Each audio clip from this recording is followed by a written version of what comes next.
and welcome back to part 2 of the Scotty Stallman show. No, it's not Scott biography. We're having a great chat about how this guy has smashed up the UK BSA scene, is now going on to the PWA. So let's break back into that video that we did, and I hope you continue enjoying.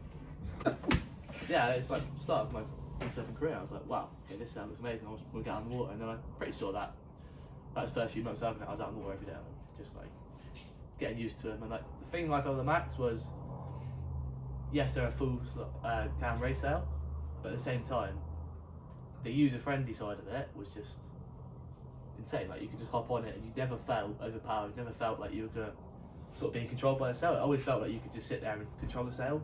Yep. If you're overpowered, you put the outboard on and it'd be fine. That's it. You just calm the sail down. And like when I was using the reflexes, I never really knew about tuning. I never really knew about what a carbon fin was. I was just like, I've got this G10 Drake fin that comes with the board. I just put it in. That's fine. Rig up the sail. Right, that's about my downhaul, outhaul. Remember from speed sailing with guys, they're like, right, negative outhaul when you're going off the wind. So that was it. I was just like, outhaul off, like, go. And then they're like, when you come back upwind, just shut the outhaul on, you'll be fine. But look, but to be fair, to try and keep some context in this, Scotty, and that is, you're a kid of what, about 16 years old. Yeah. So, you know, here you are, you've literally, if you're going to, in your career, you've literally just taken off. Now, I totally agree. The dark art of fins, I never ever understood it. And I'll tell you what, Baker spent hours with me trying to tell me about it. I never fully got it. But as you say, all of those tips, and you're saying about that, but yet I have to keep pulling you back and go, mate, you were 16, you had just come on the scene, and you know, yes, you're doing it for fun, but you're learning all these techniques, but you're doing it just because you want to enjoy the sport. Yeah. And it's just funny how you're telling us about this journey, which is just, I'm just having fun, whereas all that stuff to me was just a ball ache, if I'm perfectly honest. And that's in fact, quick side thing, I actually threw my toys out the pram here at Weymouth at Speed Week and sold all my kit. That's when I got out, where I had a proper spat. Yeah. And but you do it, back to you, you're doing it for the fun of it, yeah. And yet you're learning all this stuff. Yeah, and like, to be honest, I think at the time I was just like, oh yeah, what he said, cool, but I just want to be on the water. I just want to get on the water. And yet, did you realise that there were eyes, I'd say much higher than me, I'm talking about, you know, the eyes of Severn were on you? Have you ever felt that? To be honest, I think at the time I was just like, this is really cool. Like, just so you're oblivious to it? I think so. I think I was just because there was a lot of people watching you. I don't know whether you know that, but there were. Yeah, I think there were a lot of people watching you within the industry. A lot of influential faces who were looking at what you were doing, hearing this lad down at Weymouth out every day. And when you say you were doing it to enjoy it, I know us hearing about it, because we were just like, what is this guy doing? And yet you're just saying, I'm doing it for the fun of it. Yeah, I think it was. It was just like that feeling. I could never ever find that feeling doing anything else. Like, I still played football, I still played rugby. And it got to the point where I was stopping to play football, stopped to play rugby. I was just doing windsurf. I'll get on the rugby pitch, see the trees blowing, I'd be like, I'll that windsurf. Yeah, that is the addiction that we all have in it. Like so right forward, you're now on Max. You went to the pro fleet. Yeah. Let's bring it up to date now. And so now that is another step. I never even went there, because I tell you what, I just weren't taking good enough. But you know, I tell you what, some of the rows over racing rules and this and that, you know, it's taken dead seriously. Yeah. And now you've got, and I can just imagine this, you know, this 16-year-old kid is fresh as a daisy, kind of coming in, naive to it all, because there's a lot of politics. You know, Simon Pettifer, I've seen you a few times, mate. All right, and you know, you've got all that kind of like mind games and all the rest of it. How did you find it? Yeah, totally. So I remember my first season into the pro fleet. Like, from the previous seasons, I sort of got to meet and know these guys that were in the pro fleet, like to Kev, like to Si, like to James Dinsmore, and you're just like, oh, these guys seem really nice. And then like, they're like, oh yeah, come to the pro fleet, that'd be really cool. It's like a private members club. They've all been together for years. And I joined, and I was just like, this is next level. This is like, I'm racing with the big boys. These guys that I've looked up to in the UK scene. They've done it a long time. Yeah, and like, I remember those days you get down and you see Kev going down the speed course. You're like, wow, that guy's insane. And you'd be like, oh, there's James Dinsmore. Oh, there's Si Pettifer. There's Keith Atkinson, there's Sam Layfield, all these guys were just coming in. You'd be like, wow, right, I'm properly doing it now. Yeah. Did it phase you? I think the first event, I was just like, just had the same mindset, go in, enjoy it, and so not nervous, just in awe, just like, oh my god, I'm now doing this with the big guys, totally, but it never scared you, never like, holy moly. Yeah, no, I don't think What about if I cut in front of one of them, ruin their start? Well, I think like me and my dad had a word before the event started. We were like, Dad was like, look, it's your first event, just enjoy it. Don't upset anyone. Yeah, don't upset anyone. Best thing you can do is probably just to follow everyone. Just work out how it all works. Yeah. I remember that first race, I sort of didn't go lightning quick out the start. I was like, right, I'm just going to follow. Yeah. Got to the first mark, sort of in or around the bunch, sort of a little bit behind, and I think on the jibe, everyone went really wide, and I tucked in the middle, and then got into qualifying position, and I think I got through my first heat into the winners final, and I was like, oh wow, this is quite cool. Like the guy, Just to stop you? So is that your take? Do you cut in close to the buoy? Because a lot hang out wide, don't they? And they cut in tight to the buoy on the bottom. Do you go in? Is that something you do? Is that like a trait of what you do? I don't know, I wouldn't say like such a trait of the jibes. It's more of like what everyone else is doing and how you approach. Like if you're approaching first, best thing you can do is play it safe and just not allow for anyone to cut on the inside. Okay. You want to play it tight. You want to get around that jibe and not allow anyone just to sneak in the middle, get on top of you. Because as soon as someone's on top of you, you're not going to do very well. But if you cut in tight and you can go downwind on the exit, someone goes out wide and cuts in tight on the exit, they're upwind of you. Does that ever cause a problem? If you've got the speed to sort of drop down and then pull back up, you're fine. Yeah. If you've mistimed the jibe and they just sat on top of you and they're taking your wind, you're really going to struggle to then sort of keep that first position. And how long did you, because when you join the pro fleet, this all matters. Did it take you long to work out all that stuff, or had it already? Did it just come naturally? It might just be that's what I'm going to do. Probably took a season for me to sort of work out what. I think at the time I was just like, there's a jibe, and then you sort of the big guys are going in, and you can see it's a lot more technical. You can see they're actually thinking about what they're doing. Yeah.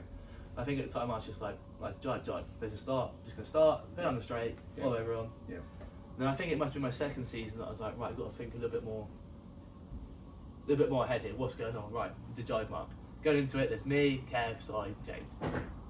Like, there's a lot of guys that you sort of can read and think, normally they can do that type of jibe. So you can sort of go, right, that's the person I can go on the inside and take them. And I think over that next season, it sort of started to click to me that it isn't as simple as it may seem. You have got to be a bit more technical of how you're sailing. Obviously, speed. Big guys had that edge of speed. So I was like, right, I need to sort of make sure my starts are good and I don't fall in the jibes. And over that season, I just sort of worked out what people were doing. Just followed, just looked and watched. Like, I think there was no point in me going into that jibe mark, flying along, not really know what I'm doing, because one, it's a little bit dangerous. There's a lot of people around. And two, like, just makes it a little bit, you sort of scare yourself a little bit. You sort of make yourself a little worried. And you're not necessarily going to gain a lot out of it. No, exactly. Yeah. You could screw up the whole thing, end up coming last or not even finishing, and you've not actually gained a lot. Yeah. If you learn, there's no harm in doing a move if you're potentially going to test the water to see whether a particular competitor who may do something as jibe in a certain way, I'm going to try this to see if it outwits it. That's different to just blindly going in and going, well, let's see how it goes. Yeah. So then after so you did that, went into the second season. When did you come in the first season? First season, I think I must have been 6th or 7th. Okay, well, and that's respectable. And I remember finishing that season thinking, wow, can't believe I've done that. That's really respectable. Like, yeah, like it wasn't. There was a lot of time where I thought, oh, I could have done a lot better than that. Like, sort of looking back on it, I probably couldn't. Like the guys that were competing then were so good and that was one of my first seasons. Like, you just got 100%. you learn it, and then I think the next season on, I was like, right, that's it. We did some winter training down here. I was like, right, that's it. I want to do a bit better this season, and then I think slowly just sort of creep up through the ranks and sort of. Were you still practicing every day? Still getting out? Still lot, loving so it? I think, still doing that, or had it become more of not a job, but you said this kind of like blind fun? This just like I'm loving what were you still feeling that? Yeah, so I think at this point I think I just left school and I went to college, I know. Oh yeah, let's just remember this guy's like 16. Yeah, so I just left school and I went to college. okay. I did an engineering course. Yeah. Obviously that was 3 days a week. And then part-time, I also worked part-time. But when I could get on the water, I was out on the water. So the weekends were solely for windsurfing. Yeah. In the summer, the evenings, that's it, I'd finish college, straight down here. Yeah. If I could take some time off. I think that's it. Weymouth is one of the only places you can do that. Yeah. I think you're very fortunate that this Yeah, definitely. place enables you to be able to nip in an hour here and there. Yeah. For most people, you just, unless you literally live on the beach, south coast, you can't do it. So that's really fortunate that you had that. So carried on doing that. Second season, how'd that go? Second season, I think I was a little bit more of a mindset of, right, we're actually racing now. Yeah. It's time to sort of switch on a little bit. I never had the speed the first few seasons to sort of be playing with the big guys, so it was more of like a, just learn. And like, I think that season sort of started to click a bit more about kit tuning, sort of what you can do to optimise your kit. I think one of those seasons, I think on the third season, I then transitioned over to using some carbon fins. And you sort of feel the benefits of those. And what is the benefit of those? They're a little bit more responsive, so the G10 fins are very stiff. Yeah. They're a little bit like, don't always give that board a lot of flight, so they're very, if you're looking at going to somewhere super uncontrollable, like big rolling swell, a G10 fin's a good safe bet. It doesn't give the board so much power that you're going to be lifted off the water. You can always rely on it and just go and just do your own thing. Carbon fins as such, they give the board a little bit more flight.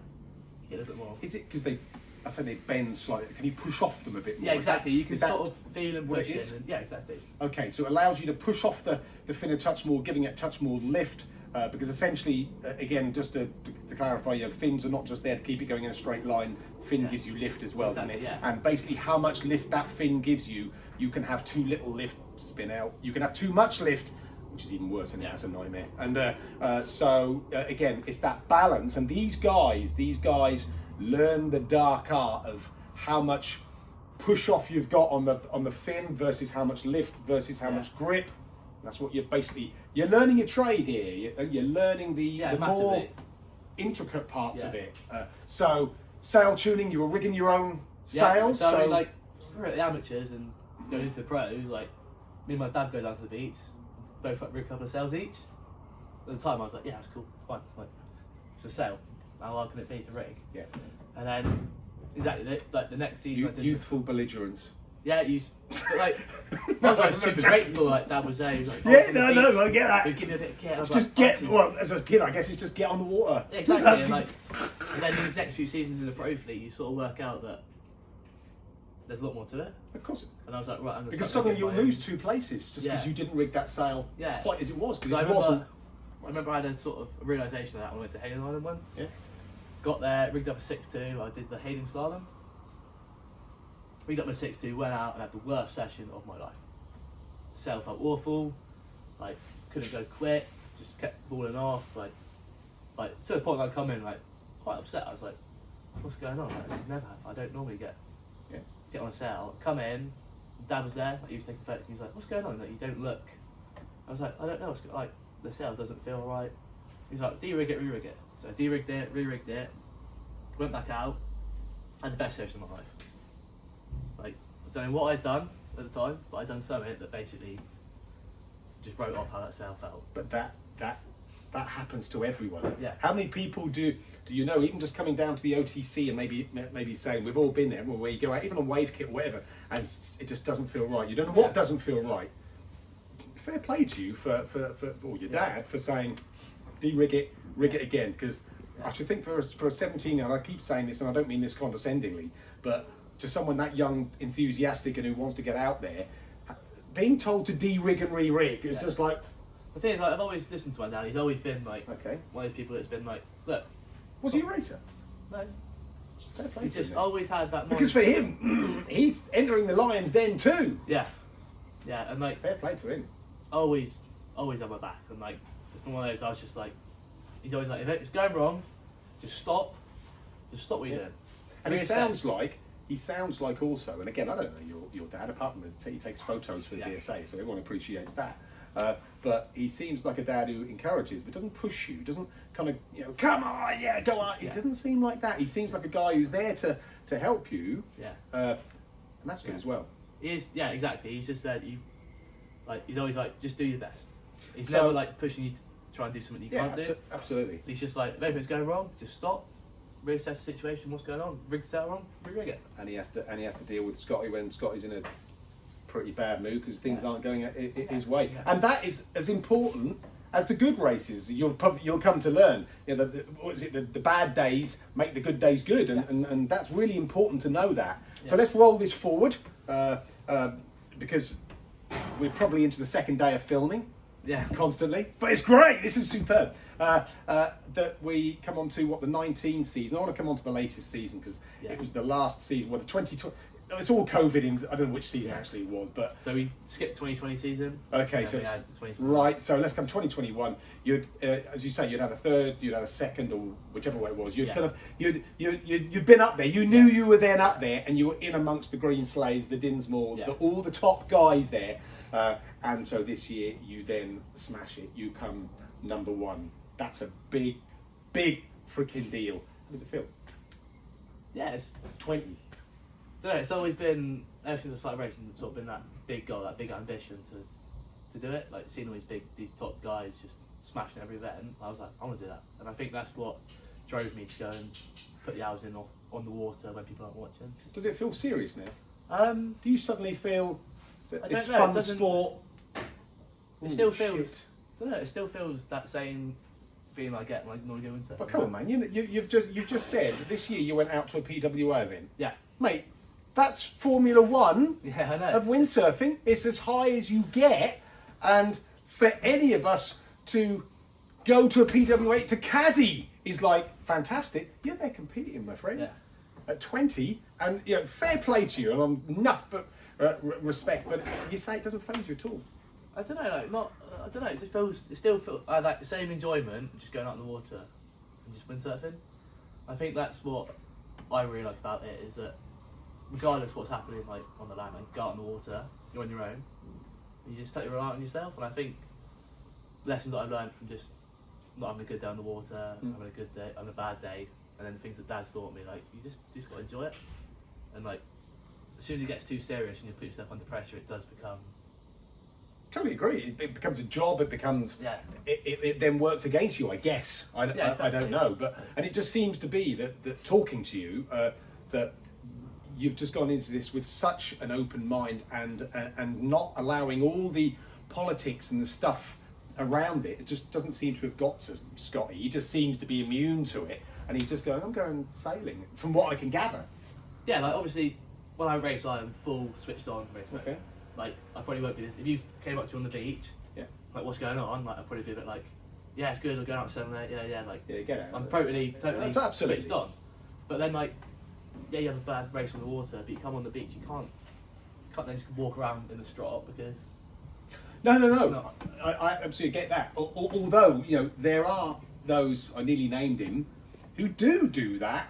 They do almost put themselves in the zone and just don't want anyone near them. But again, I suppose you've now. Are you planning next year to do any PWA events? Yeah. So next year, definitely try and So that's now push for that. Try and do a couple at least. So Okay. that's the next big goal. What's your number? Sale number. Sale number is GBR 68. Okay. So we've got to look out for that. So that's great. Onto the kit. Actually, we're going to cover that on a separate video. So for the time being, Scotty, it's been a great time talking to you. I hope you've enjoyed this. Yeah, Kind of like this been whole awesome, biography. It's nice. It's nice to look back and. Look, can we just remember he's 20, and we've just spent 40 minutes talking about what he does. But it's been great talking to you, and keep doing what you're doing. You are going to be a superstar, and I think with your mindset of just going, I'm just going to do what I do. It's just amazing to see how you are able to lock out all the pressures that potentially get to people. And from what I can see here, it's not. You've smashed the UK scene. Fair play to you. And I'm not just saying that because you're on Severn kit. It wouldn't matter what brand you're on. I'd be going, do you know, mate? And that success was born not of the last 2 years. It was born 7-8 years ago when, again, this name that I know I heard of, and I remember talking to Tris about it, and he's going, this guy's going to be big. And we were just like, what? And hearing about when you were doing it day in, day out, I think that's helped your journey without a doubt. But my friend, thank you for talking to us, and we wish you all the best for the future. Anything we can do to help you, just pick up the phone. Guys, thanks for watching. I hope you enjoyed it. It's a proper good one, and we've got more to come.